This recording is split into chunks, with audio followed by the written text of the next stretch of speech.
So we ordered bee bait along with some more bee traps, and it's kind of like, well, it is a paste, and it's supposed to, I think, mimic hormones of a queen bee. Put it in the bottom of a jar of the trap, and then they're supposed to go in there, and then they can't get out. Do I feel really good about killing bees? No, I don't like it at all, but also at the same time, we have to protect the wood of the house. I didn't realize how stressful it would be to have a log cabin because you have to make sure it gets treated so many years. Oh my gosh, they made a new hole. Oh my god. That one's bad. Look at that.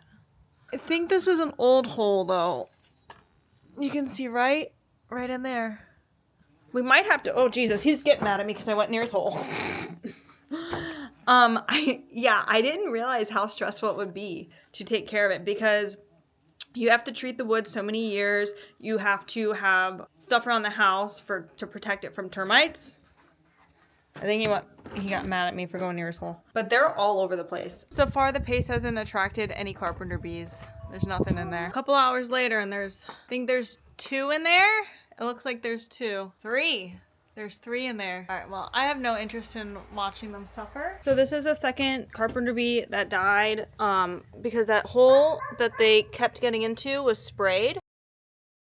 Yesterday was a super productive Saturday. I didn't get to record anything really because this is like the first time I've ever messed up an SD card, but I had to reformat it. Apparently that takes a while. While it was reformatting, I just came outside and just started doing work. But we had a lot of stuff going on yesterday. So when we first moved in, around the pool, I noticed some of these like peeking out right here. I started pulling the grass up and the dirt up, and turns out there was a whole path hiding underneath that goes to the pool. So I got to about here and then I didn't touch it for a few months. I thought it was gonna stop probably about right here. And now this slightly annoys me because the gate is right here.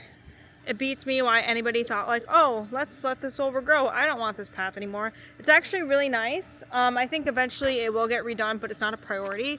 We're going to take the edger and then pressure wash. When I first took the tractor, I thought I was cutting the grass over here too short, but I wasn't, because apparently there's also edging right here, like that plastic edging, and this is all filled around the whole pool with red rock. But so eventually we'll fix this. I don't know what we're gonna do, and then we'll take the stump out, and I really want to put hydrangeas right here, like probably like 2 or 3 bushes of hydrangeas, and then let them grow really big. I think that would look really pretty. When we pressure wash and edge the other side, we're also going to do this. So this path needs fixed really bad. We'll have to dig all of this back right here.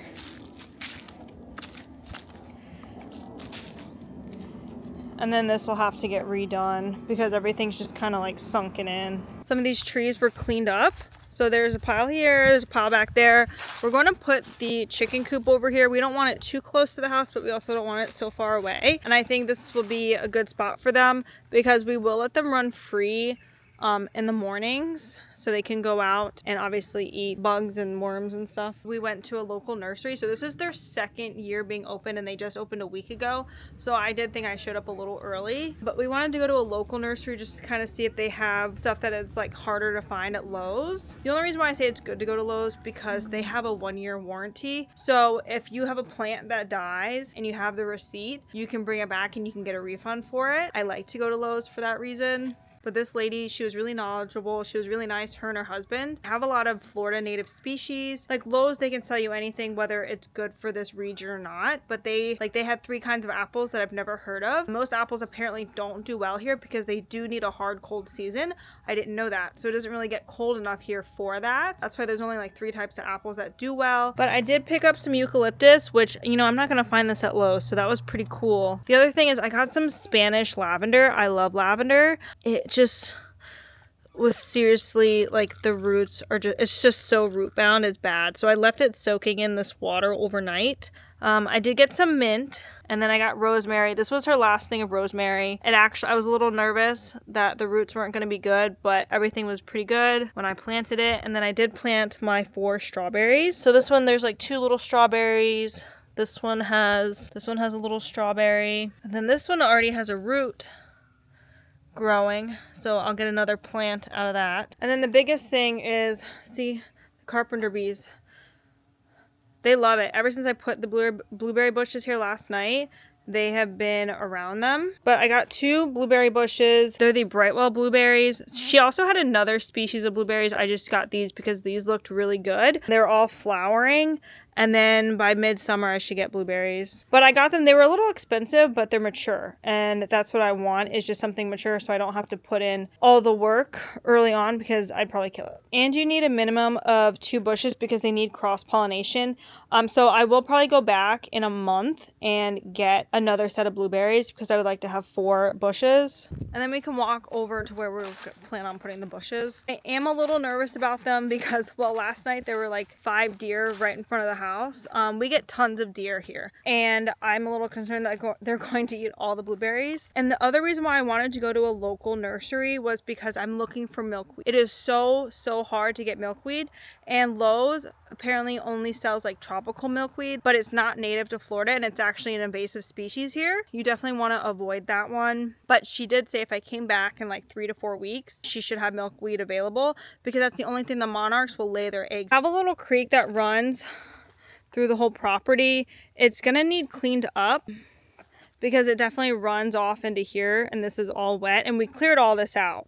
I can try and find a video of it or pictures of it, but all of this was cleared out to the other side. And then we're gonna put a little bridge right here to cross the creek. It rained really bad all morning.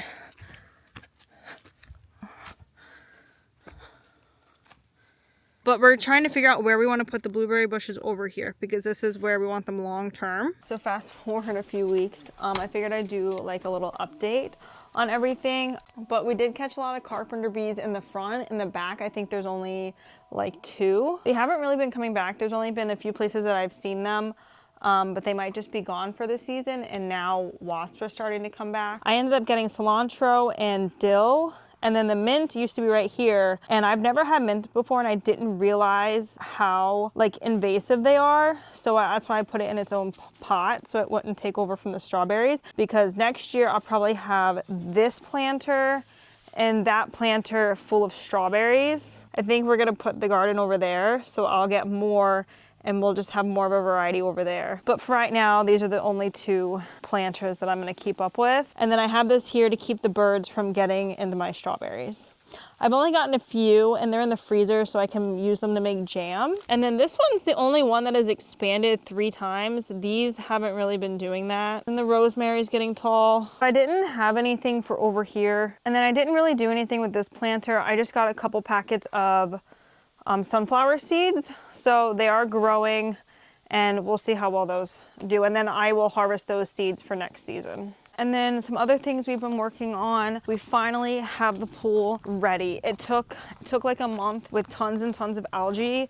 We didn't really realize how big the pool is. The pool has to be like 30,000 gallons of water, and we just weren't putting enough chlorine in at first, but we were trying to keep the chlorine levels at like 15 to get rid of everything and to kill everything, which worked. It just took a couple weeks, and then now we keep it at like a 3, 4. We've been getting in it, but it's definitely high 60s, low 70s, so it's not that fun. It just looks so... Up taking the Polaris out, which you really don't need it.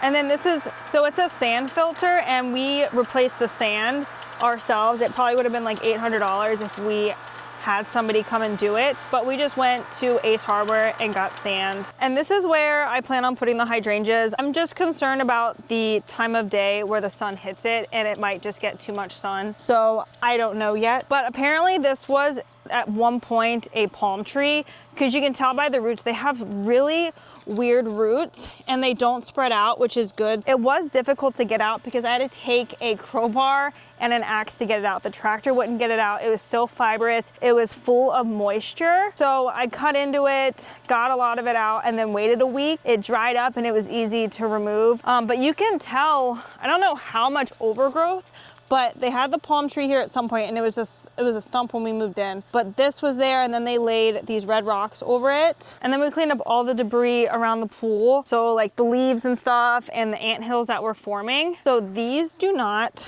come up. They actually sit at least 6 inches deep, but we need to figure out how to remove these. The whole thing is filled with dirt, so water is not draining. But you can tell I started pressure washing. I'll probably finish it this weekend. Probably have like 2/3 left to go. And then we put the fig tree down there directly in front of the deer feeder, and we're gonna make that whole spot an orchard. Oranges, lemons, avocado. And then here's the 2 blueberry bushes we planted. This is that shoot that's been growing. But some of them are about ready to be picked. I've already picked 2 and they taste pretty good. I don't think we have too big of an issue with pests. I haven't been spraying anything on them. I've been thinking about it. He's like my little partner in crime. He follows me around everywhere. It's kind of nice.